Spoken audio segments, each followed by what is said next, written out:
어느 화창한 봄날 오후였습니다. 나는 30년 된 낡은 자전거 페달을 밟으며 익숙한 거리를 천천히 달리고 있었습니다. 바람이 얼굴을 스치고 지나갔고 따스한 햇살이 등을 감싸 안았습니다. 75세의 나이에도 이렇게 자전거를 탈 수 있다는 것, 그것만으로도 감사한 일이었습니다. 그런데 말입니다. 그날 오후 갑자기 찾아온 복통이 모든 것을 바꿔놓았습니다. 이건 배속 깊은 곳에서 울려오는 경고. 식은땀이 이마를 타고 흘러내렸습니다. 서둘러 주변을 둘러보니 눈앞에 웅장한 건물 하나가 보였습니다. 이 도시에서 가장 고급스럽다는 루나 백화점이었습니다. 다행이다. 저기에 화장실이 있겠지. 나는 자전거에서 내려 급히 백화점 입구로 향했습니다. 유리문을 밀고 들어서는 순간 차갑고 인공적인 에어컨 바람이 얼굴을 때렸습니다. 대리석 바닥이 반들반들 빛나고 천장에 매달린 거대한 샹들리에가 눈부시게 빛났습니다. 하지만 그 화려함을 감상할 여유는 없었습니다. 저기, 실례합니다. 화장실이 어디? 복도를 지나가던 젊은 여직원에게 말을 걸었습니다. 그녀는 명찰을 단 깔끔한 유니폼 차림이었는데 내 모습을 위아래로 훑어보더니 표정이 굳어졌습니다. 고객님, 화장실은 3층에 있습니다만. 그녀의 시선이 내 낡은 작업복, 먼지 묻은 운동화, 그리고 땀에 젖은 얼굴에 머물렀습니다. 그리고는 입꼬리를 살짝 올리며 말했습니다. 저희 백화점은 쇼핑하시는 고객분들께만 편의시설을 제공하고 있습니다. 네.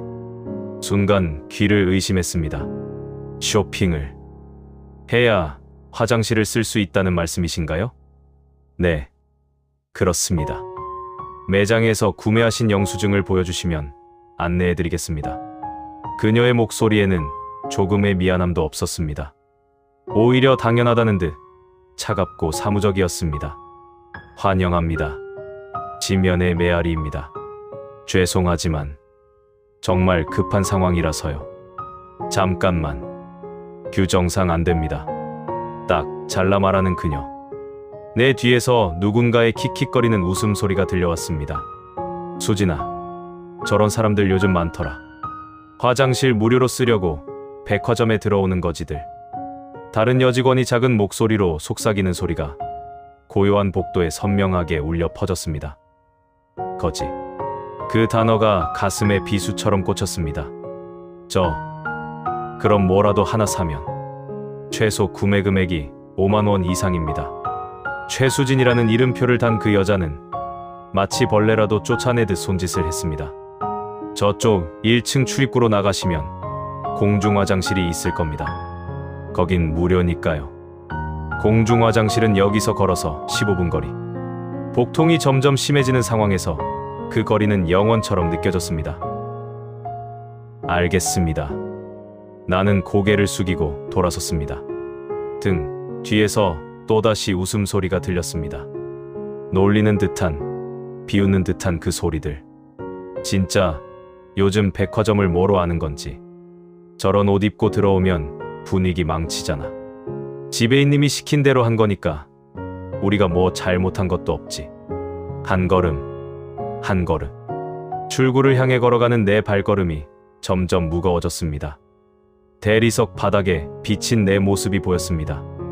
구부정한 어깨, 낡은 옷, 초라한 뒷모습.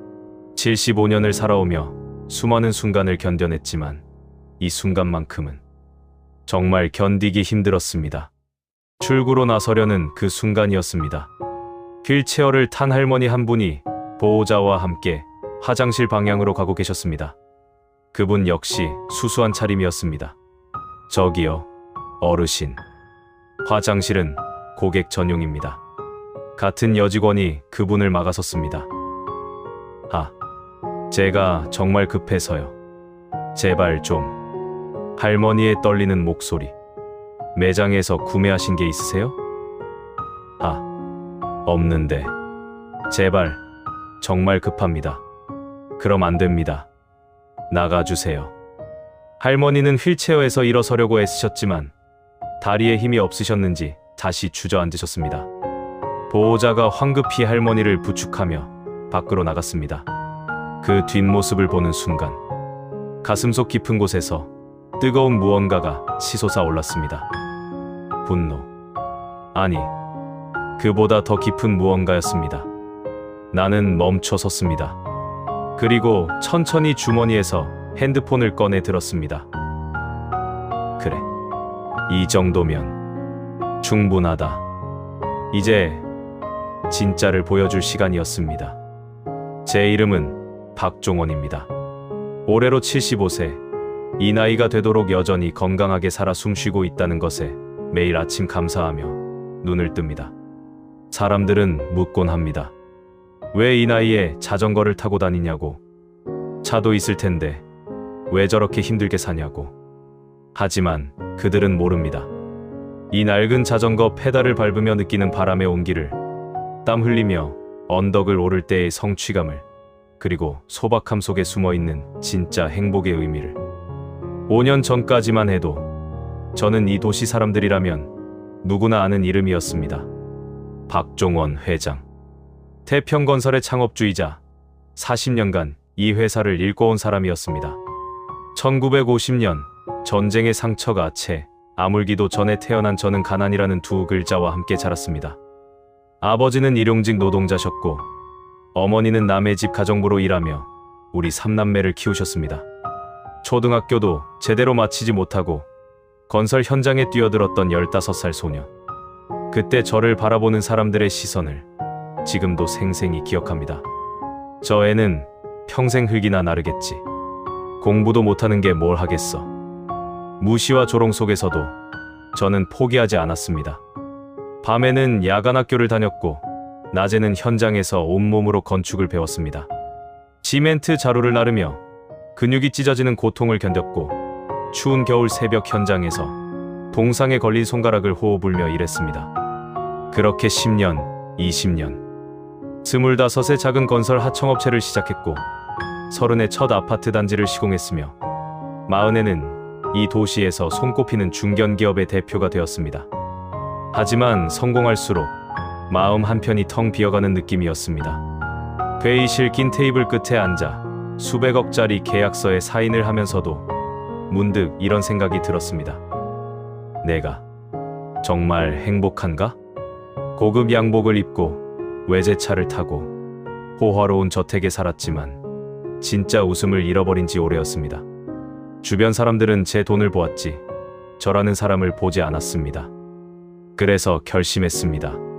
70세가 되던 해 회사를 아들에게 물려주고 모든 것을 내려놓았습니다.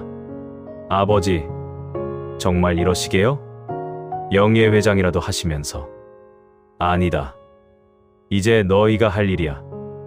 나는 내 인생을 살고 싶구나. 강남의 큰 집을 정리하고 이 도시 외곽의 작은 단독주택으로 이사했습니다. 외제차를 팔고 30년 전 처음 샀던 자전거를 다시 꺼냈습니다. 명품 옷장을 비우고 편한 작업복과 운동화를 샀습니다. 사람들은 이해하지 못했습니다. 박 회장님, 왜 그러십니까? 이렇게 살 필요가 없지 않습니까? 하지만 저는 알았습니다. 진짜 자유는 소유에서 오는 게 아니라 내려놓음에서 온다는 것을. 그렇게 5년이 흘렀습니다. 매일 아침 6시에 일어나 작은 텃밭에 물을 주고 자전거를 타고 재래시장에 갔습니다. 단돈 3,000원짜리 국밥 한 그릇으로 점심을 때우고 동네 할머니 할아버지들과 평상에 앉아 도란도란 이야기를 나누는 시간들. 그것이 제게는 그 어떤 비즈니스 미팅보다 소중한 순간이었습니다. 물론 제 정체를 아는 사람은 거의 없었습니다.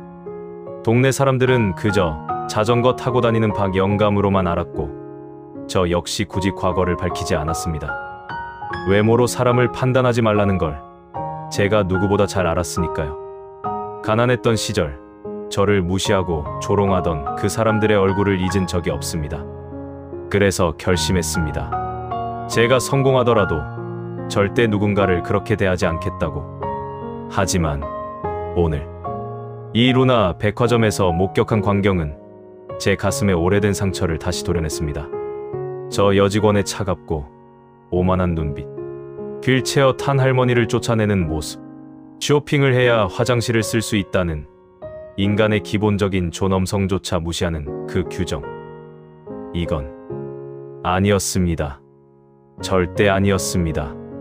저는 화장실 급박함도 잊은 채 백화점 1층 한 구석에 서 있었습니다. 매장을 오가는 사람들을 바라보며 이 건물이 뿜어내는 차가운 기운을 온몸으로 느꼈습니다. 명품 가방을 든 여자에게는 3명의 직원이 달려가 문을 열어주고 수수한 옷차림의 중년 남자가 매장에 들어서자 눈길조차 주지 않는 모습. 돈이 있으면 왕이고 없으면 투명인간. 이것이 과연 우리가 만들고자 했던 세상인가? 주머니 속 핸드폰이 묵직하게 느껴졌습니다. 이 안에는 제 비서실 직통번호가 저장되어 있었습니다. 한 통의 전화면 무엇이든 가능했습니다.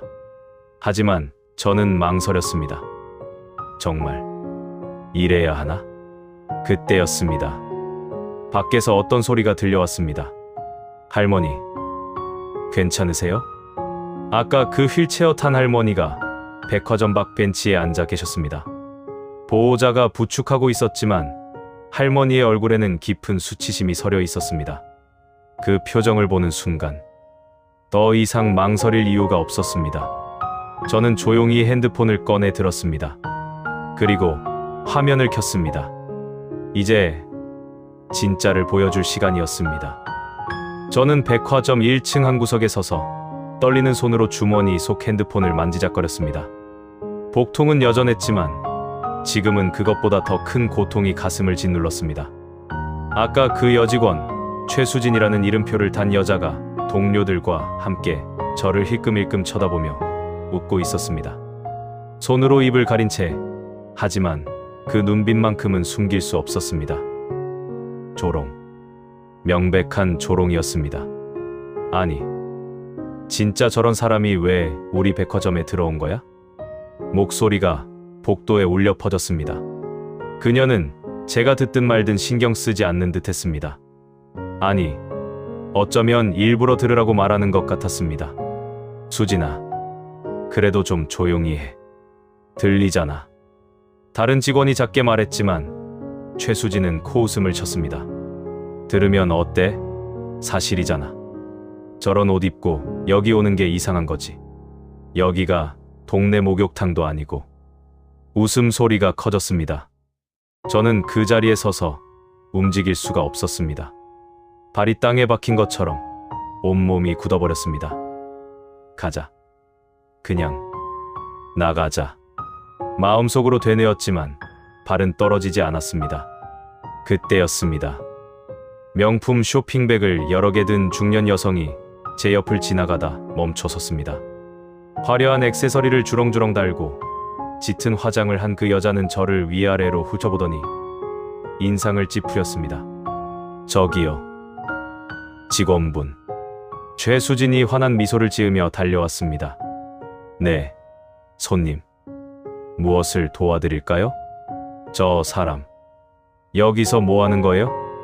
좀 불쾌한데요. 그 여자가 저를 가리키며 말했습니다. 마치 물건을 가리키듯, 사람도 아닌 무언가를 가리키듯.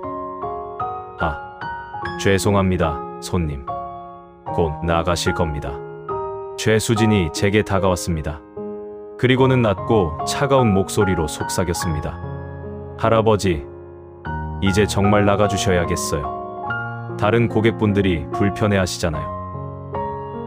저는 아무것도 하지 않았는데요. 있는 것만으로도 민폐예요. 여기는 고급 백화점이에요. 알아들으시겠어요? 민폐. 그 단어가 귀를 때렸습니다. 존재 자체가 민폐라니. 75년을 살아오며 수많은 사람들을 고용하고 이 도시의 아파트 절반을 지었던 제가 지금 이 순간만큼은 한 줌의 먼지보다 못한 취급을 받고 있었습니다. 할아버지, 듣고 계세요? 나가시라고요. 최수진이 제 팔을 잡으려 했습니다. 그 순간 저는 본능적으로 한 걸음 뒤로 물러섰습니다. 손 대지 마십시오. 제 목소리가 낮게 울렸습니다. 최수진이 눈을 크게 떴습니다. 그리고는 비웃듯 말했습니다. 어머, 무섭네. 할아버지, 여기서 소란 피우시면 경비 부를 수밖에 없어요. 그 말과 동시에 정장 차림의 남자가 다가왔습니다. 가슴에 지배인 김태호라는 명찰이 달려 있었습니다. 무슨 일입니까, 수진 씨? 지배인님, 저분이 계속 여기 서 계시면서 다른 고객분들을 불편하게 하고 있어요. 김태호는 저를 한번 쳐다보더니 고개를 끄덕였습니다. 할아버지, 여기는 쇼핑하러 오신 분들을 위한 공간입니다. 특별히 구매하실 물건이 없으시면 화장실을 쓰고 싶었습니다. 제가 말을 끊었습니다. 그래서 도움을 청했는데 쇼핑을 해야 한다고 하더군요. 네, 맞습니다. 저희 백화점 규정이에요. 김태호의 목소리에는 조금의 미안함도 없었습니다. 그런 규정이 사람을 위한 규정입니까? 비즈니스를 위한 규정입니다. 단칼에 잘라 말하는 그 할아버지, 이해해 주세요. 요즘 무료로 화장실만 쓰려고 오시는 분들이 너무 많아요. 저희도 장사를 해야 하니까요. 그렇군요. 저는 천천히 고개를 끄덕였습니다. 그럼 제가 만약 여기서 물건을 산다면요? 그럼 당연히 화장실 사용하실 수 있죠. 얼마짜리를 사야 합니까? 최소 5만 원 이상이면 됩니다. 김태호가 마치 거지에게 시혜를 베푸는 듯한 표정으로 말했습니다. 저는 주변을 둘러봤습니다. 가장 가까운 매장에 양말이 진열되어 있었습니다. 가격표를 보니 한 켤레에 3만 원. 저기, 양말 2켤레 사겠습니다. 제 말에 최수진과 김태호가 눈을 마주쳤습니다. 그리고는 작게 웃었습니다. 네, 그러세요. 계산은 저쪽 카운터에서 하시면 됩니다. 저는 양말 2켤레를 집어들고 카운터로 향했습니다. 손이 떨렸습니다. 분노인지 슬픔인지 수치심인지 알 수 없는 감정이 온몸을 휘감았습니다. 계산원에게 6만 원을 건넸고 영수증을 받았습니다. 이제 화장실을 써도 되는 겁니까? 네, 3층으로 가시면 됩니다. 기계적인 대답. 저는 영수증을 꼭 쥐고 엘리베이터를 탔습니다. 3층까지 올라가는 그 짧은 시간 동안 거울에 비친 제 얼굴을 보았습니다. 주름진 얼굴, 초라한 옷차림, 그리고 무엇보다 슬픔으로 가득 찬 눈빛. 엘리베이터 문이 열렸습니다. 화장실로 향하는 복도를 걷는데 뒤에서 목소리가 들렸습니다. 언니, 봤어? 아까 그 할아버지 결국 양말 사던데? 응, 봤어. 6만 원 내고 화장실 쓰러 온 거지 뭐. 진짜 웃기지 않아? 차라리 근처 공중 화장실 가지. 그러니까 자존심은 있나 봐. 근데 그 자존심이 6만 원짜리더라. 킥킥거리는 웃음소리. 그 소리가 복도에 메아리 쳐 울렸습니다. 저는 그 자리에 멈춰 섰습니다. 화장실 문 앞에서 손잡이를 잡은 채로 6만 원짜리 자존심.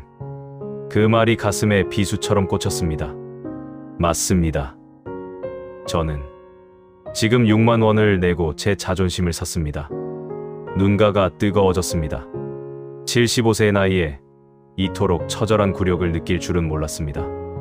화장실에 들어가 용무를 마친 후 세면대 앞에 섰습니다. 거울 속 제 얼굴을 가만히 바라봤습니다. 눈가에 맺힌 물기를, 떨리는 입술을, 굳어버린 표정을. 그리고 생각했습니다. 이게 사람 사는 세상인가? 돈이 없으면, 아니 돈이 있어 보이지 않으면 사람 취급도 받지 못하는 세상. 겉모습만으로 사람의 가치를 판단하는 세상. 이것이 제가 평생 읽어온 이 사회의 모습이란 말인가? 주머니 속에서 핸드폰이 울렸습니다. 비서실에서 온 문자였습니다. 회장님, 내일 이사회 참석하시나요? 회장님. 그 호칭이 지금은 너무나 아이러니하게 느껴졌습니다. 저는 천천히 핸드폰을 꺼내 들었습니다. 그리고 연락처를 찾았습니다. 법무팀 박 이사. 통화 버튼 위에 손가락을 올렸습니다. 하지만 누르지 못했습니다. 이러면 내가 그들과 뭐가 다른가? 힘으로 누르는 것. 그것이 과연 옳은 일인가? 고민이 깊어지는 순간이었습니다. 화장실 문이 열리며 누군가 들어왔습니다. 아까 그 휠체어 탄 할머니를 부축하던 보호자였습니다. 그분의 눈이 빨갛게 충혈되어 있었습니다. 저기, 혹시 괜찮으세요? 제가 조심스레 물었습니다. 그분이 고개를 들더니 눈물을 닦으며 말했습니다.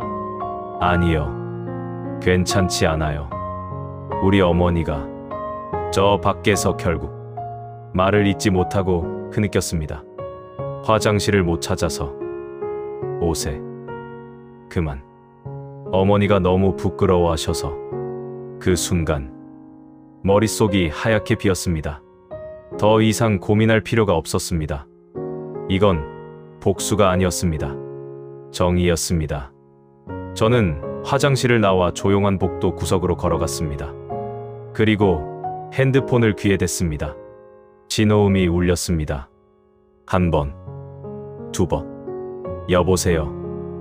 회장님. 박 이사의 목소리가 들려왔습니다. 박 이사. 네, 회장님. 말씀하십시오. 저는 잠시 숨을 고르고 낮고 단호한 목소리로 말했습니다. 지금 당장 루나 백화점 건물주 연락처 알아내십시오. 루나 백화점요? 네. 그리고 매입 의사를 타진하십시오. 가격은 상관없습니다. 회장님, 그 건물이 시가로 최소 3천억은 상관없다고 했습니다. 제 목소리가 복도에 울렸습니다.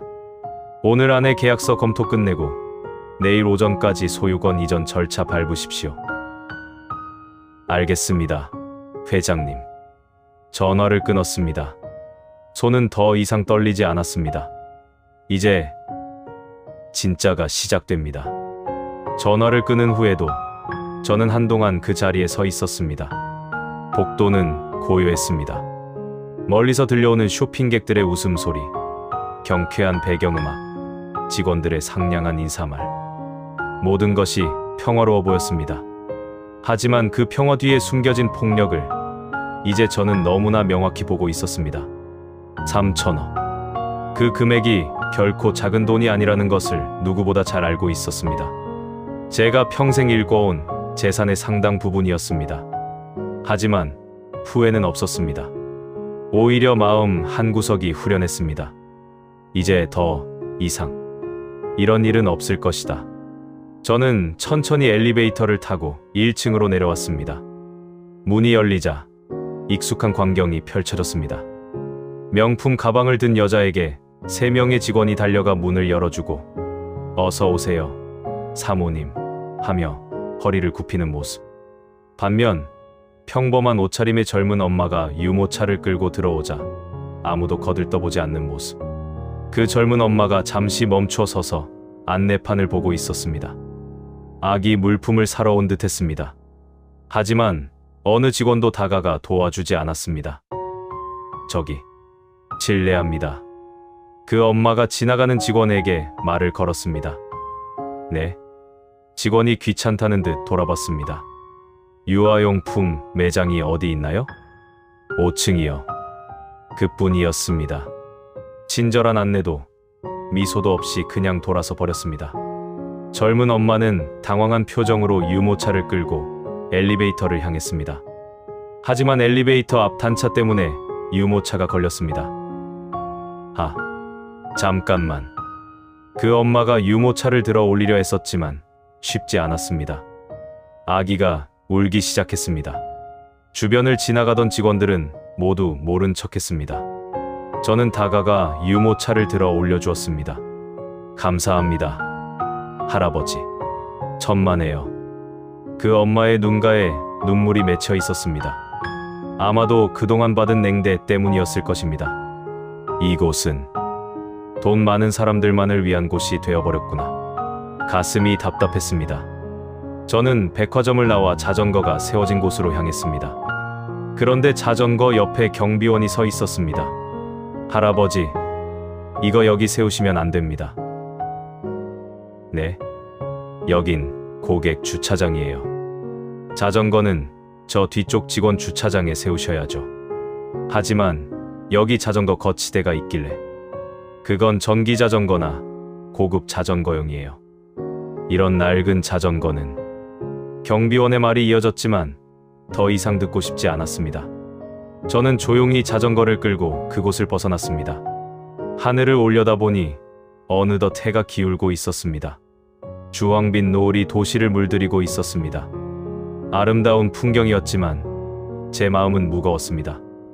자전거에 올라타 집으로 향하는 길, 페달을 밟으며 생각했습니다. 내가 정말 제대로 하고 있는 건가? 3천억. 그 돈으로 할 수 있는 일이 얼마나 많은가?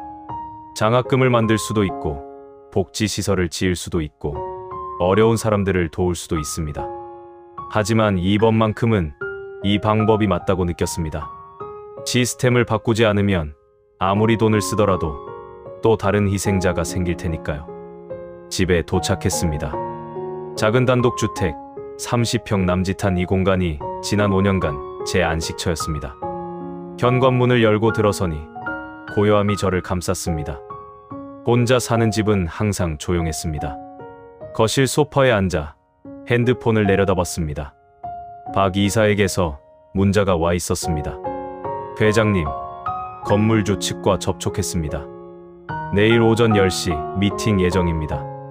가격, 협상 들어갑니다. 저는 답장을 보냈습니다. 가격, 협상 필요 없습니다. 상대방이 원하는 금액 그대로 주십시오. 단, 오늘 밤 안에 계약서 작성하고 내일 오전 등기 이전까지 완료하십시오. 알겠습니다. 잠시 후 또 문자가 왔습니다. 회장님, 실례지만 왜 갑자기 이 건물을 매입하시는 겁니까? 저는 한참을 망설이다 답장했습니다. 사람을 사람답게 대하는 곳으로 만들기 위해서입니다. 답장은 오지 않았습니다. 아마 박 이사도 이해하지 못했을 것입니다. 저녁을 거르고 창밖을 바라봤습니다. 어둠이 내리고 별들이 하나둘 떠올랐습니다.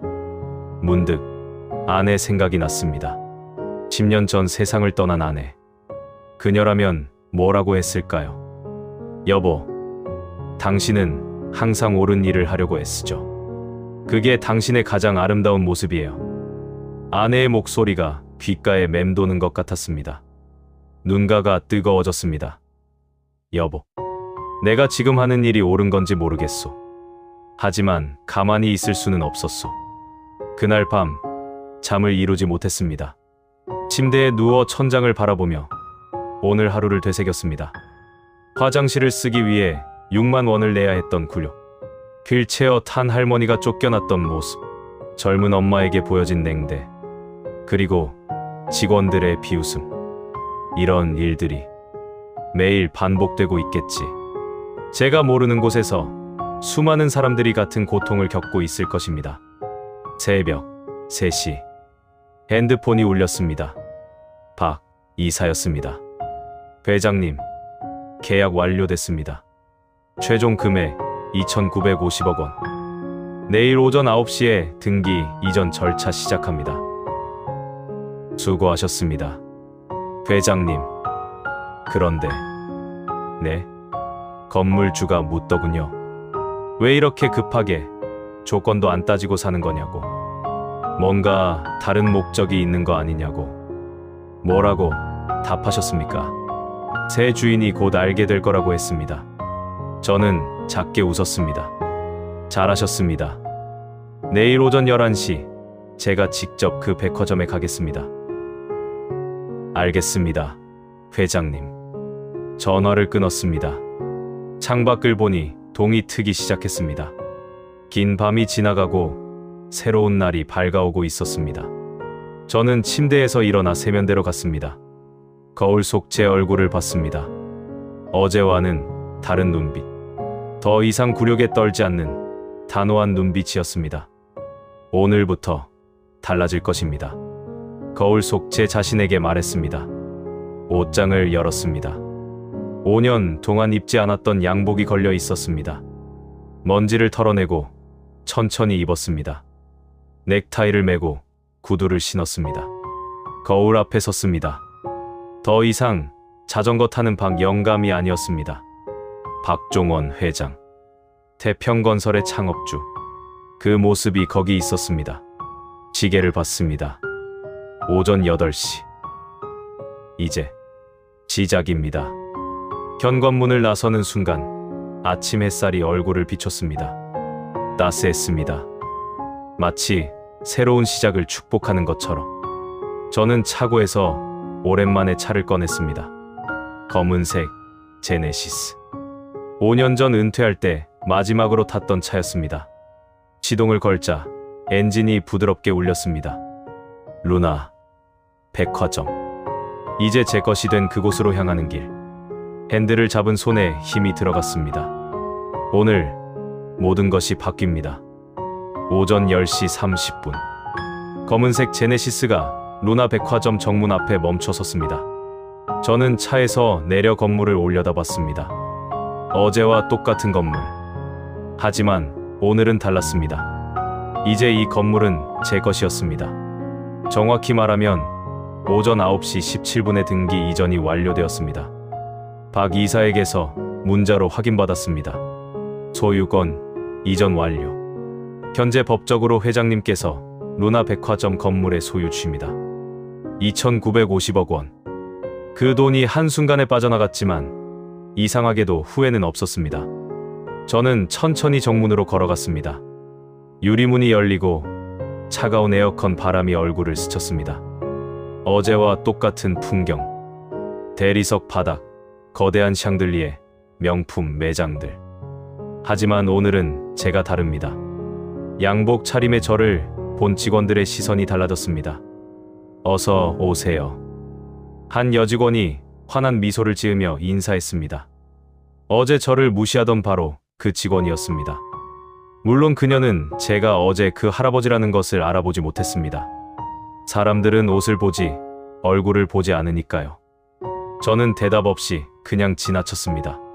3층 화장실 앞을 지나 관리사무실로 향했습니다. 복도를 걷는데 익숙한 목소리가 들려왔습니다. 아니, 진짜 말이 돼. 건물이 팔렸다고? 응. 아침에 건물주한테 연락 왔대. 새 주인이 오늘 올 거라고. 직원들이 수군거리고 있었습니다. 누가 샀대? 모르지. 근데 엄청 급하게 계약했대. 하루 만에. 헐, 돈이 얼마나 많으면. 웃음소리가 섞였습니다. 저는 그들을 지나쳐 관리 사무실 문을 열었습니다. 안에는 건물관리팀장으로 보이는 남자가 서류를 정리하고 있었습니다. 누구세요? 저는 박종원입니다. 네. 아, 무슨 일로? 이 건물의 새 주인입니다. 순간 사무실이 조용해졌습니다. 팀장의 손이 멈췄습니다. 네. 오늘 오전 9시 17분에 등기 이전이 완료되었습니다. 확인하고 싶으시면 등기부등본 보시죠. 저는 가방에서 서류를 꺼내 그에게 건넸습니다. 팀장은 떨리는 손으로 서류를 받아들었습니다. 페이지를 넘기는 그의 얼굴이 점점 창백해졌습니다. 이게 네, 진짜입니다. 그럼 회장님께서 네, 제가 이제 이 건물 주인입니다. 팀장이 황급히 고개를 숙였습니다. 죄송합니다. 몰라 뵙고. 괜찮습니다. 당신 잘못은 아니니까요. 저는 창밖을 내다봤습니다. 1층 로비가 내려다 보였습니다.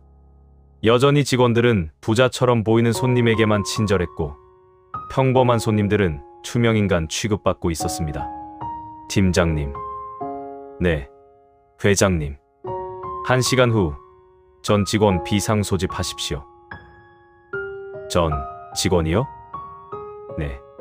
경비, 청소, 주차 관리까지. 이 건물에서 일하는 모든 사람들입니다. 알겠습니다. 팀장이 부랴부랴 전화를 걸기 시작했습니다. 저는 사무실을 나와 다시 복도로 나왔습니다. 그때였습니다. 할아버지? 뒤에서 익숙한 목소리가 들렸습니다. 돌아보니 어제 그 젊은 엄마가 유모차를 끌고 서 있었습니다. 어제 도와주신 분. 그녀가 저를 알아봤습니다. 양복을 입었어도 얼굴을 기억한 것입니다. 안녕하세요. 할아버지. 오늘은 정장을 입으셨네요. 멋지세요. 그녀가 수줍게 웃었습니다. 어제 정말 감사했어요. 아무도 도와주지 않았는데. 천만에요. 아기는 괜찮습니까? 네. 덕분에요. 그녀의 눈가에 다시 눈물이 맺혔습니다. 근데 할아버지, 여기는 왜 또 오셨어요?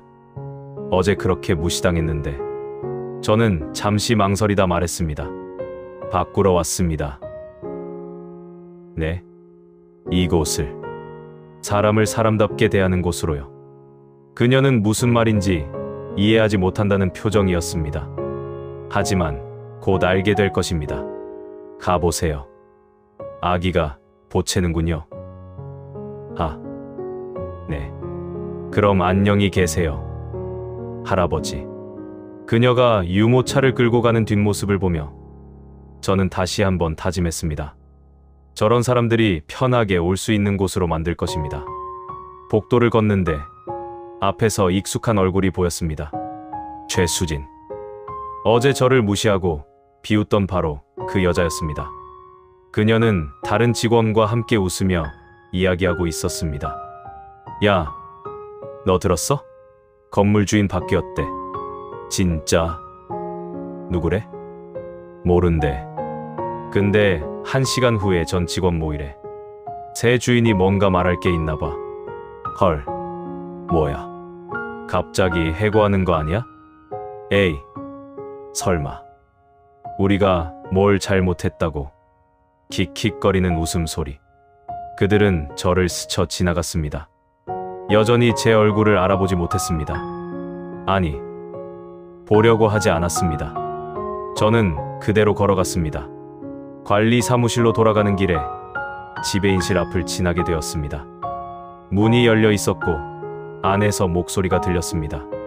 김태호 지배인이었습니다.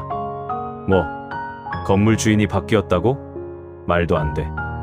아무 얘기도 없었잖아. 전화 통화 중이었습니다. 뭐라고? 2,950억. 미쳤나? 누가 그런 돈을 하루 만에. 그의 목소리가 점점 커졌습니다. 새 주인이 누군데? 모른다고? 이따 만난다고? 전화를 끊는 소리가 들렸습니다. 그리고 무언가를 내리치는 소리. 젠장. 이게 무슨 일이야? 그는 불안해하고 있었습니다. 그럴 만도 했습니다. 새 주인이 누군지, 어떤 사람인지, 자기 자리가 안전할지. 모든 것이 불확실했으니까요. 저는 조용히 지배인실 문 앞을 지나쳤습니다. 시계를 봤습니다. 11시 15분. 45분 후면 모든 게 밝혀질 것입니다. 관리 사무실로 돌아가니 팀장이 말했습니다. 회장님, 전 직원 소집 완료했습니다. 12시에 1층 중앙홀에 모이기로 했습니다. 좋습니다. 그런데 회장님, 무슨 말씀을 하실 건가요? 저는 창밖을 바라보며 말했습니다. 진실을요. 진실이요? 네. 이곳이 얼마나 잘못된 곳이었는지, 그리고 앞으로 어떻게 바뀔 것인지.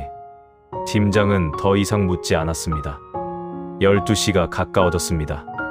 저는 사무실을 나와 1층으로 향했습니다. 엘리베이터 문이 열리자 중앙홀에 사람들이 모여 있었습니다. 백화점 직원들, 경비원들, 청소 담당자들, 주차관리 직원들, 100명이 넘는 사람들이 웅성거리며 서 있었습니다. 도대체 뭐래? 새 주인이 온다고 하던데. 누군데? 수군거림 속에서 저는 조용히 그들 앞으로 걸어갔습니다. 사람들이 저를 보며 눈을 크게 떴습니다. 최수진이 동료에게 속삭였습니다. 저 할아버지 누구야? 어제 아니, 설마. 그녀의 얼굴이 창백해지기 시작했습니다. 저는 단상 위로 올라갔습니다. 그리고 마이크를 잡았습니다. 정적이 흘렀습니다. 100명이 넘는 시선이 저에게 집중되었습니다. 저는 천천히 입을 열었습니다. 안녕하십니까? 저는 박종원입니다. 목소리가 홀에 울려 퍼졌습니다. 오늘 오전 9시 17분부로 저는 이 루나 백화점 건물의 새로운 소유주가 되었습니다. 웅성거림이 커졌습니다. 최수진의 얼굴이 하얗게 질렸습니다. 김태호 지배인이 뒤에서 비틀거렸습니다. 그리고 저는 계속 말했습니다. 어제 저는 이곳에 왔었습니다. 어제 저는 이곳에 왔었습니다. 제 목소리가 중앙홀에 울려 퍼졌습니다. 사람들이 숨을 죽였습니다.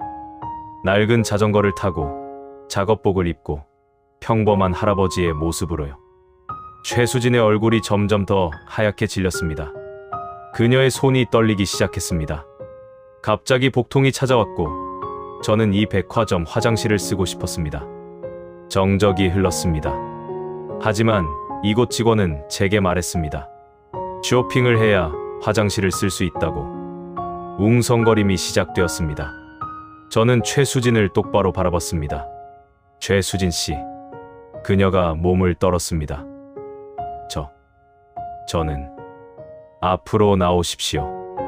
떨리는 목소리로 대답도 못한 채 그녀는 동료들 사이에 서 있었습니다. 못 들으셨습니까? 앞으로 나오라고 했습니다. 제 목소리에 힘이 실렸습니다. 최수진이 비틀거리며 앞으로 나왔습니다. 다리가 후들거리는 게 눈에 보였습니다. 당신은 어제 저에게 뭐라고 했습니까? 저기 말해보십시오. 당신이 저에게 했던 말을요. 그녀의 입술이 파르르 떨렸습니다. 죄송합니다. 죄송하다는 말은 나중에 들어도 됩니다. 지금은 당신이 무슨 말을 했는지 묻는 겁니다. 침묵. 저는 천천히 말을 이어갔습니다. 당신은 제게 이렇게 말했습니다. 여기는 고급 백화점이에요. 저런 옷 입고 오는 게 이상한 거죠. 그리고 동료들과 함께 웃으며 말했습니다. 저런 거지 같은 사람들이 요즘 많다고. 최수진이 무릎을 꿇었습니다. 죄송합니다. 정말. 죄송합니다. 하지만 저는 멈추지 않았습니다. 그뿐만이 아니었습니다. 당신은 휠체어를 탄 할머니도 쫓아냈습니다. 그분이 얼마나 급한 상황이었는지, 얼마나 간절히 부탁했는지 알면서도 말입니다. 홀 안의 공기가 무거워졌습니다. 그 할머니는 결국 백화점 밖에서 스스로 감당할 수 없는 일을 겪어야 했습니다. 75년을 살아오신 그분의 마지막 자존심이 그렇게 무너졌습니다. 몇몇 직원들이 고개를 숙였습니다. 그리고 김태호 지배인. 뒤에 서 있던 김태호가 화들짝 놀랐습니다. 저는 앞으로 나오십시오. 그는 떨리는 걸음으로 앞으로 나왔습니다. 당신은 직원들에게 무엇을 지시했습니까? 저는 그저 회사 규정을 거짓말하지 마십시오. 제 목소리가 차갑게 내려앉았습니다. 당신은 직원들에게 돈 안 되는 손님은 쫓아내라고 지시했습니다. 외모로 사람을 판단하고 부자처럼 보이는 사람에게만 친절하라고 가르쳤습니다. 김태호의 얼굴에서 혈색이 사라졌습니다. 이것이 백화점입니까? 아니면 사람을 등급으로 나누는 차별의 현장입니까? 아무도 대답하지 못했습니다. 저는 주머니에서 구겨진 영수증을 꺼냈습니다. 이것이 무엇인지 아십니까? 영수증을 들어 올렸습니다. 6만 원짜리 양말 영수증입니다. 어제 저는 화장실을 쓰기 위해 필요하지도 않은 양말을 사야 했습니다. 75세의 나이에 6만 원을 내고 제 자존심을 샀습니다. 목소리가 떨렸습니다. 분노가 아니라 슬픔 때문이었습니다. 그리고 복도를 걸어가는데 뒤에서 직원들이 웃으며 말하는 소리를 들었습니다. 6만 원짜리 자존심이라고. 최수진이 완전히 무너져 바닥에 주저앉았습니다. 죄송합니다.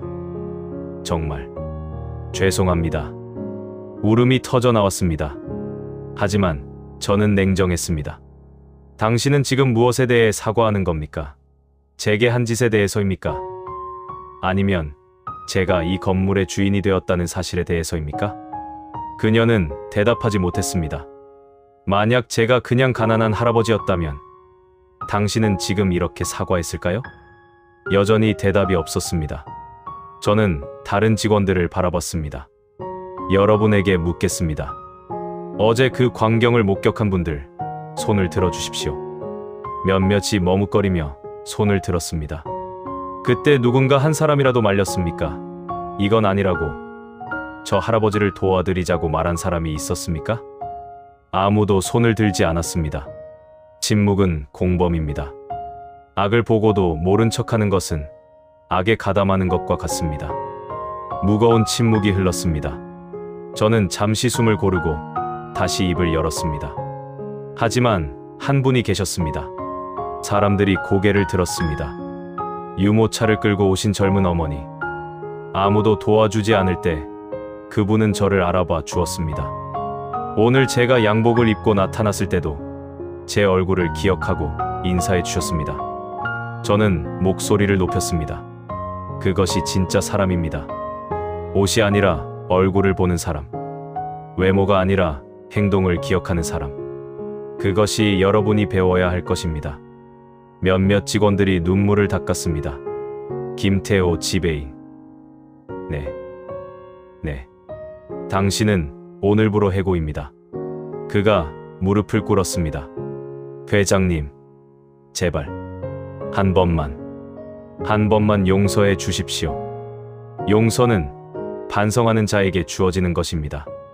당신은 지금 제가 건물주이기 때문에 빌고 있을 뿐입니다. 아닙니다. 진심으로 후회합니다. 그 진심은 어제 왜 없었습니까? 그는 대답하지 못했습니다. 최수진 씨. 네. 당신도 오늘부로 해고입니다. 회장님. 제발. 저에게는 갚아야 할 대추이. 당신은 어제 그 휠체어 할머니의 사정을 들어주었습니까? 죄송합니다. 고객 서비스팀 소속으로 어제 그 현장에 있었던 모든 직원 몇 명이 떨며 앞으로 나왔습니다. 모두 해고입니다. 안 돼요. 회장님, 제발요. 울부짖는 소리들이 홀을 가득 채웠습니다. 하지만 저는 흔들리지 않았습니다. 여러분은 약자를 무시하고 강자에게 아첨하는 법을 배웠습니다.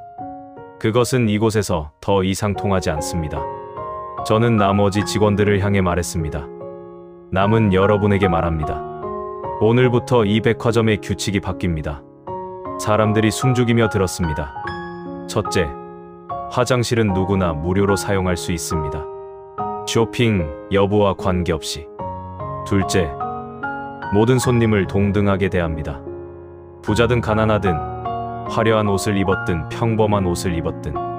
셋째, 노약자, 임산부, 장애인에게는 최우선으로 도움을 제공합니다. 넷째, 이 규칙을 어기는 직원은 즉시 해고합니다. 예외는 없습니다. 제 목소리가 울렸습니다. 이곳의 이름도 바뀔 것입니다. 루나 백화점이 아니라 존중 백화점입니다. 사람을 존중하는 곳. 그것이 이곳의 새로운 정체성입니다. 박수 소리가 들려왔습니다. 청소 담당 할머니 한 분이 눈물을 흘리며 박수를 쳤습니다. 그러자 하나둘 박수가 늘어났습니다. 경비 아저씨들, 주차 관리 직원들, 그리고 평소 무시당하던 뒷부분 직원들이 박수를 쳤습니다. 저는 단상에서 내려왔습니다. 최수진과 김태호가 여전히 무릎을 꿇고 있었습니다. 그들 앞을 지나치며 저는 마지막으로 말했습니다. 당신들이 배워야 할 것은 단 하나입니다. 사람은 옷이 아닙니다. 사람은 사람입니다. 그리고 홀을 빠져나왔습니다.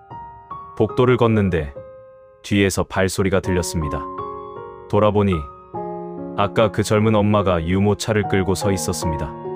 그녀의 눈에 눈물이 가득했습니다. 할아버지, 아니, 회장님, 괜찮습니다. 할아버지라고 불러주세요.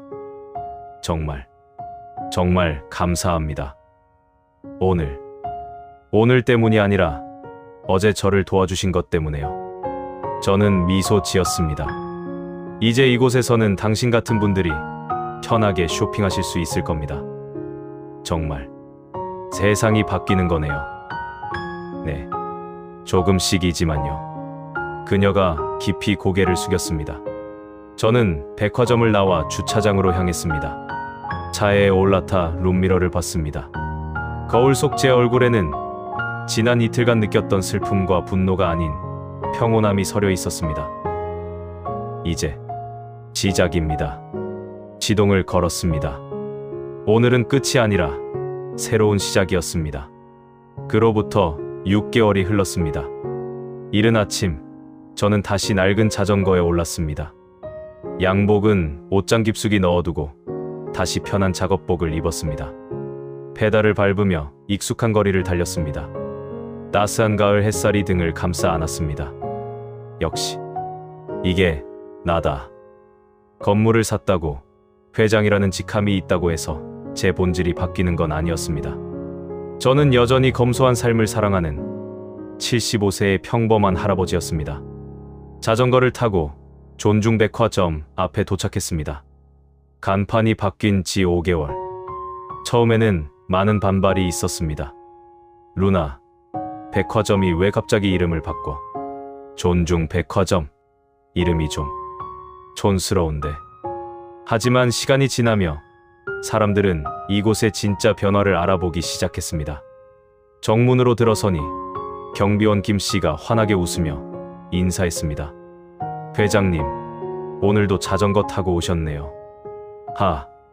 운동도 되고 좋습니다. 제가 자전거 보관해 드릴게요. 그는 정성스럽게 제 자전거를 VIP 자전거 거치대에 세워주었습니다. 이제는 낡은 자전거도 당당히 그곳에 설 수 있었습니다. 1층 로비를 지나가는데 익숙한 모습들이 눈에 들어왔습니다. 수수한 옷차림의 중년 남자가 매장에 들어서자 직원이 환한 미소로 다가갔습니다. 어서 오세요. 무엇을 도와드릴까요? 그냥 구경 좀 하려고요. 네, 천천히 둘러보세요. 필요하신 게 있으면 언제든 말씀해 주세요. 진심이 담긴 미소였습니다. 반대편에서는 휠체어를 탄 할아버지가 들어오고 계셨습니다. 곧바로 2명의 직원이 달려가 문을 열어드렸습니다. 어르신, 어디로 안내해 드릴까요? 화장실이. 3층에 장애인 화장실이 있습니다. 제가 모시고 갈까요? 아니, 괜찮아요. 혼자 갈 수 있어요. 그럼 엘리베이터까지 안내해 드리겠습니다. 그 모습을 보며 가슴이 따뜻해졌습니다. 바뀌었구나. 진짜로 바뀌었어. 관리 사무실로 향하는 길에 복도에서 신입 직원 교육이 진행되고 있었습니다. 교육 담당자의 목소리가 들려왔습니다. 우리 존중백화점의 가장 중요한 가치는 무엇입니까? 모든 손님을 동등하게 대하는 것입니다. 신입 직원들이 큰 소리로 대답했습니다. 맞습니다. 부자든 가난하든, 옷이 화려하든 평범하든 모든 사람은 존중받을 가치가 있습니다. 교육 담당자가 제 이야기를 들려주고 있었습니다. 우리 회장님은 6개월 전 낡은 작업복을 입고 이곳에 오셨습니다. 그리고 당시 직원들에게 어떤 대우를 받으셨는지 아십니까? 신입 직원들이 숨죽이며 들었습니다. 화장실 하나 쓰기 위해 6만 원을 내야 했습니다. 사람 취급도 받지 못했습니다. 그래서 회장님은 이 건물을 사셨습니다. 복수하려고가 아니라 바꾸려고요. 감탄사가 흘러나왔습니다. 여러분은 절대 잊지 마십시오. 사람은 옷이 아닙니다. 사람은 사람입니다. 저는 조용히 미소 지으며 그 자리를 지났습니다. 관리 사무실에 도착하니 팀장이 서류를 들고 기다리고 있었습니다. 회장님, 지난달 운영 보고서입니다. 서류를 받아 들었습니다. 첫 페이지를 넘기자 숫자들이 눈에 들어왔습니다. 매출이 30% 감소했군요. 네, 죄송합니다. 팀장이 고개를 숙였습니다. 사실 예상했던 일이었습니다. 기존 VIP 고객들 중 상당수가 떠났습니다. 그들은 평범한 사람들과 섞이기 싫다 하며 다른 백화점으로 갔습니다. 명품 브랜드들도 몇 개 철수했습니다. 브랜드 이미지에 맞지 않는다는 이유였습니다. 하지만 저는 후회하지 않았습니다. 괜찮습니다. 우리는 다른 길을 가는 겁니다. 하지만 회장님, 이대로 가면 적자가 돈보다 중요한 게 있습니다. 창밖을 바라봤습니다. 유모차를 끌고 들어오는 젊은 엄마들, 손자 손녀를 데리고 오는 할머니 할아버지들, 학교 끝나고 들르는 학생들. 저 사람들이 편하게 올 수 있는 곳. 그것이 우리의 가치입니다. 알겠습니다, 회장님. 그때 노크 소리가 들렸습니다. 들어오십시오. 문이 열리고 한 젊은 여자가 들어왔습니다. 회장님, 안녕하세요. 순간 숨이 멎었습니다. 최수진이었습니다. 6개월 전 해고했던 그 여자였습니다. 하지만 그녀는 완전히 달라져 있었습니다. 화장기 없는 얼굴, 수수한 옷차림, 그리고 무엇보다 겸손한 눈빛. 무슨 일입니까? 저 용서를 구하러 왔습니다. 그녀가 깊이 고개를 숙였습니다. 6개월 동안 정말 많이 반성했습니다. 제가 얼마나 잘못했는지, 얼마나 오만했는지. 목소리가 떨렸습니다. 다른 곳에서 일하면서 깨달았습니다.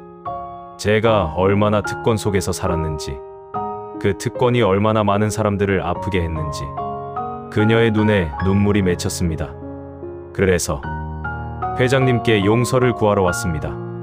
그리고 만약 기회를 주신다면. 기회요?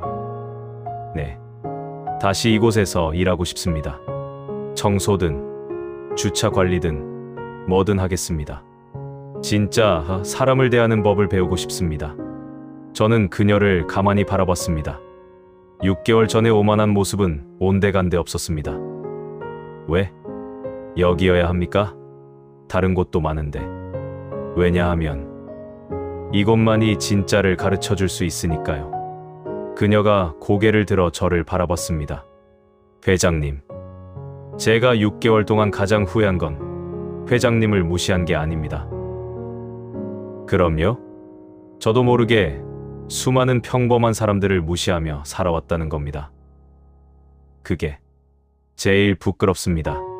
진심이었습니다. 그녀의 눈빛에서 진심을 읽을 수 있었습니다. 저는 잠시 고민하다 입을 열었습니다. 수습 기간 3개월. 그동안 청소 담당으로 일하십시오. 네? 듣지 못했습니까? 아닙니다. 감사합니다. 정말 감사합니다. 그녀가 눈물을 흘리며 절을 했습니다. 실망시키지 않겠습니다. 꼭 달라진 모습 보여드리겠습니다. 기대하겠습니다. 그녀가 나간 후 팀장이 조심스레 물었습니다. 회장님, 정말 괜찮으십니까? 사람은 변할 수 있습니다. 기회를 주는 것도 존중의 한 방법입니다. 그날 오후 3층 화장실 앞을 지나가는데 익숙한 모습이 보였습니다. 6개월 전 그 휠체어 탄 할머니였습니다. 보호자와 함께 화장실에서 나오시는 중이었습니다. 할머니. 제가 다가가자 할머니가 저를 알아보셨습니다. 당신. 그때 네. 기억하십니다. 이곳이 정말 달라졌어요.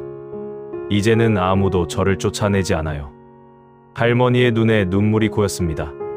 감사합니다. 정말 감사합니다. 아닙니다. 당연한 일을 한 것뿐입니다. 그날 저녁, 백화점 문을 닫을 시간이 되었습니다. 저는 다시 자전거에 올라탔습니다. 경비원 김씨가 웃으며 말했습니다.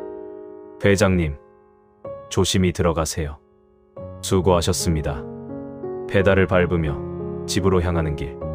뒤를 돌아보니 존중백화점 간판이 따스한 불빛을 내뿜고 있었습니다. 매출은 줄었지만 저는 행복했습니다. 돈보다 소중한 것을 지켰으니까요. 그날 밤 핸드폰이 울렸습니다. 모르는 번호였습니다. 여보세요? 회장님. 저 김태호입니다. 6개월 전 해고했던 지배인이었습니다. 무슨 일입니까? 저 용서를 구하고 싶어서요.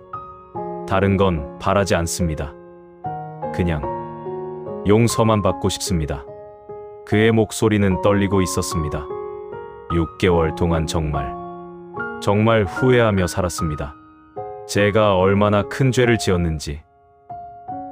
알겠습니다. 네, 용서합니다.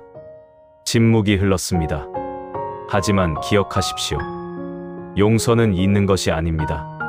배우는 겁니다. 감사합니다. 평생 잊지 않겠습니다. 전화를 끊었습니다. 창밖을 보니 별들이 반짝이고 있었습니다. 변화는 쉽지 않지만 불가능하지도 않다. 그렇게 조용한 밤이 깊어갔습니다. 1년이 흘렀습니다. 가을이 다시 찾아왔고 단풍잎이 거리를 물들이는 계절이 되었습니다. 저는 여전히 낡은 자전거를 타고 존중백화점으로 향했습니다. 76세가 된 지금도 이 자전거는 제 가장 소중한 동반자였습니다. 페달을 밟으며 지난 1년을 되돌아봤습니다. 쉽지 않은 시간이었습니다. 매출은 회복되지 않았고 명품 브랜드들은 돌아오지 않았습니다. 경영진은 걱정했고 투자자들은 의문을 제기했습니다. 회장님, 언제까지 이렇게 가실 겁니까? 수익이 나지 않으면 결국 문을 닫아야 합니다. 하지만 저는 흔들리지 않았습니다. 숫자로는 측정할 수 없는 것들이 있었으니까요. 백화점 앞에 도착하니 평일 오전인데도 사람들이 북적였습니다. 명품 가방을 든 부자들은 없었지만 대신 이곳엔 다른 사람들이 있었습니다. 할머니, 할아버지들이 손자, 손녀를 데리고 왔고 젊은 부부들이 아기띠를 두르고 쇼핑을 했으며 학생들이 방과 후에 들러 책을 보고 있었습니다. 그들의 얼굴에는 편안함이 있었습니다. 무시당할 걱정 없이, 차별받을 두려움 없이 그저 사람으로 대접받는 곳. 그것이 이곳이 되었습니다. 정문으로 들어서니 최수진이 청소도구를 들고 로비를 정리하고 있었습니다. 9개월 전 수습으로 시작해 이제는 정식 직원이 된 그녀였습니다. 회장님, 안녕하세요. 환한 미소로 인사하는 그녀. 화장기 없는 얼굴이지만 1년 전보다 훨씬 아름다워 보였습니다. 진심이 담긴 표정이었으니까요. 수진 씨, 오늘도 수고가 많으시군요. 아니에요. 즐겁게 일하고 있습니다. 그녀가 한 할머니를 부축하며 지나갔습니다. 할머니, 천천히 가세요. 바닥이 미끄러우니까요. 고맙네, 아가씨. 별 말씀을요. 필요하신 거 있으면 언제든 말씀하세요. 그 모습을 보며 저는 미소 지었습니다. 사람은 변할 수 있다는 것. 그것을 그녀가 증명해 주었습니다. 3층으로 올라가는 길에 복도에서 익숙한 얼굴을 만났습니다. 1년 전 그 젊은 엄마였습니다. 아기는 이제 걸음마를 시작하는 나이가 되었고 엄마는 둘째를 임신한 듯 배가 불러 있었습니다. 할아버지, 그녀가 반갑게 인사했습니다. 안녕하세요. 아기가 많이 컸네요. 네, 덕분에요. 이제 이곳이 저희 집 같아요. 일주일에 한 번은 꼭 와요. 그래요? 불편한 건 없습니까? 전혀요. 여기 직원분들이 너무 친절하세요. 유모차 끌고 다녀도 아무도 눈치 안 주고 아기가 울어도 다들 이해해 주시고. 그녀의 눈에 눈물이 맺혔습니다. 할아버지, 아니, 회장님, 정말 감사해요. 이런 곳을 만들어 주셔서 천만에요. 당연한 일을 한 것뿐입니다. 아니에요. 이게 당연한 세상이 아니었잖아요.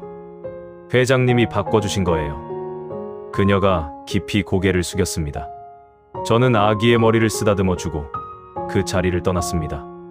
관리 사무실에 들어서니 팀장이 환한 표정으로 서류를 내밀었습니다. 회장님, 좋은 소식입니다. 무슨 일입니까? 이번 달 매출이 드디어 플러스로 돌아섰습니다. 정말입니까? 서류를 받아 들었습니다. 숫자들이 눈에 들어왔습니다. 1년 전에 비하면 여전히 낮았지만 3개월 연속 상승 추세였습니다. 어떻게 된 겁니까? 소문이 퍼진 것 같습니다. 사람을 사람답게 대하는 백화점이라고요. SNS에서 입소문이 나서 젊은 층이 많이 찾아오고 있습니다. 그렇군요. 그리고 이것 보세요. 팀장이 태블릿을 보여줬습니다. 포털 사이트 뉴스였습니다. 존중 백화점, 새로운 유통 문화의 시작. 외모 차별 없는 쇼핑 공간, 시민들 호평. 76세 회장이 만든 따뜻한 변화. 기사들이 줄줄이 올라와 있었습니다. 회장님의 이야기가 알려지면서 많은 사람들이 감동받았다고 합니다. 가슴이 뜨거워졌습니다. 하지만 저는 특별한 일을 한 게 아닙니다. 그저 사람을 사람답게 대한 것뿐이시죠. 그게 특별한 세상이었던 거예요. 팀장의 말에 저는 고개를 끄덕였습니다. 그날 저녁, 백화점 문을 닫을 시간이 되었습니다.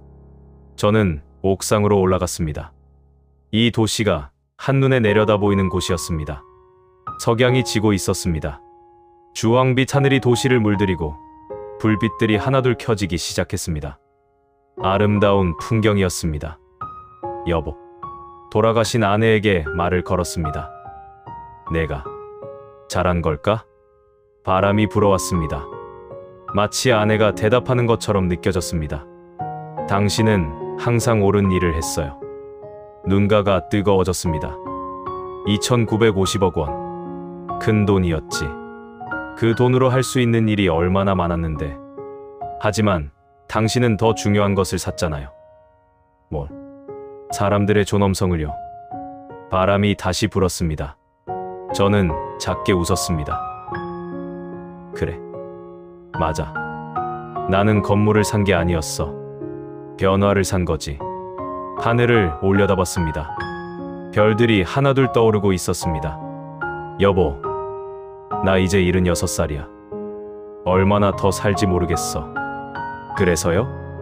그래서 이 백화점을 어떻게 할지 고민이야. 내가 없으면 또 예전으로 돌아가는 건 아닐까? 당신이 심은 씨앗은 자랄 거예요. 최수진처럼 변화한 사람들이 있잖아요. 그래.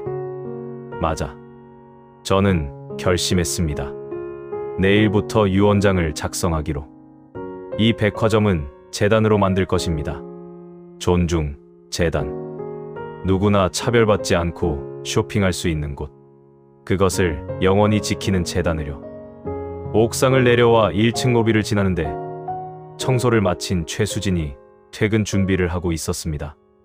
회장님, 먼저 가봐도 될까요? 그러세요. 오늘도 수고하셨습니다. 감사합니다. 그녀가 환하게 웃으며 나갔습니다. 1년 전 바닥에 무릎 꿇고 울던 그 여자가 아니었습니다. 진짜 변화를 이룬 새로운 사람이었습니다. 저도 백화점을 나와 자전거에 올랐습니다. 페달을 밟으며 집으로 향하는 길. 뒤를 돌아보니 존중 백화점 간판이 따스한 빛을 내뿜고 있었습니다. 1년 전 저는 굴욕을 당했습니다. 75년을 살아오며 느껴본 적 없는 수치심을 경험했습니다. 하지만 그 굴욕이 없었다면 이 변화도 없었을 것입니다. 고통은 변화의 씨앗이었습니다. 집에 도착해 현관문을 열고 들어섰습니다. 조용한 집. 혼자 사는 이 공간이지만 더 이상 외롭지 않았습니다. 제가 만든 작은 변화가 누군가의 삶을 조금이라도 나아지게 만들었다는 것.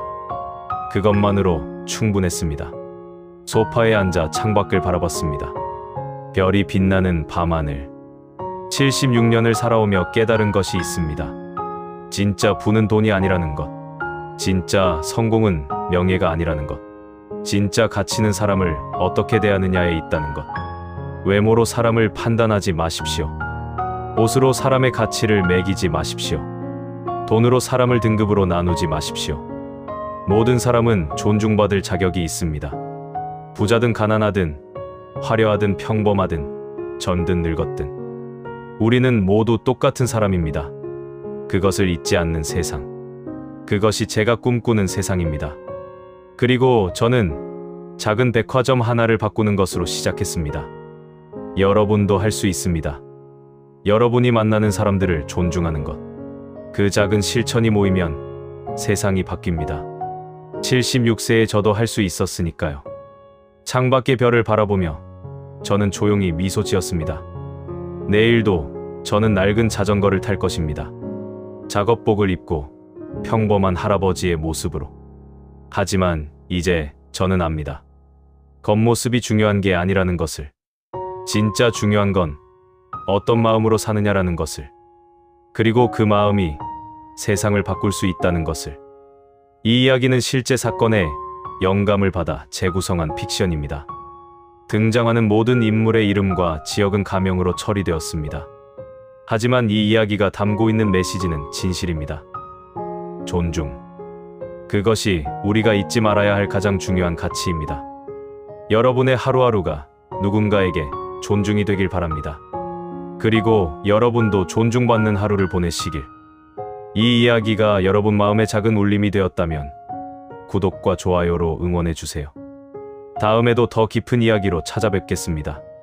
이 이야기를 끝까지 들어주신 분이 계시다면 그냥 잘 들었다고 댓글 하나만 남겨주세요. 감사합니다.